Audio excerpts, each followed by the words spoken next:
La Normandie se découvre.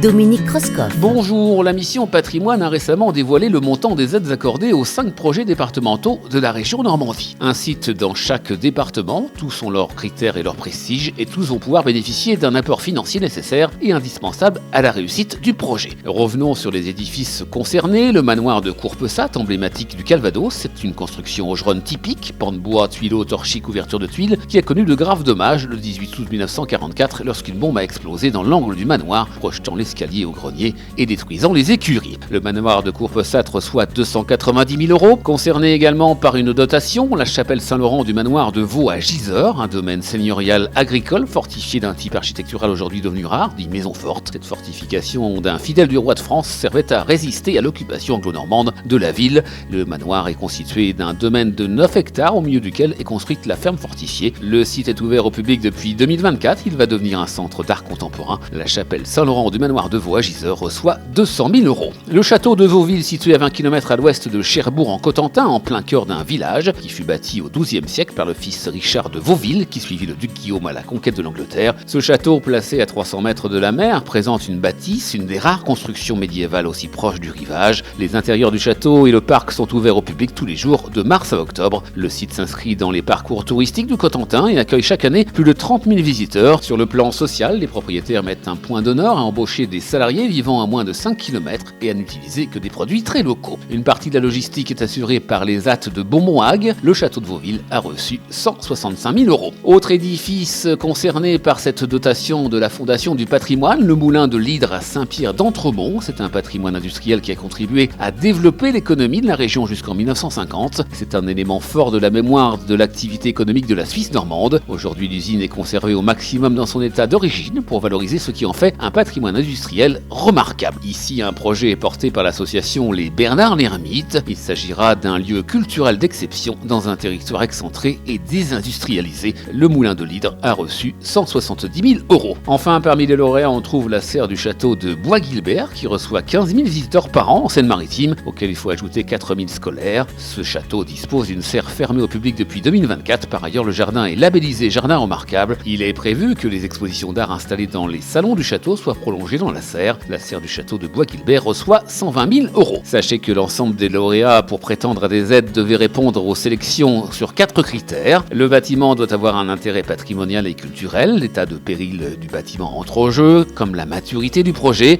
Il faut qu'il réponde à une question: quel pourrait être l'impact sur le territoire et quel est le projet si on le rénove? Sachez que les candidatures pour le loto du patrimoine 2026 sont toujours en cours. La clôture des candidatures est prévue pour le 28 février 2026. À bientôt. La Normandie se découvre. À réécouter en podcast sur horizonnormandie.fr et à retrouver sur BFM Normandie chaque week-end.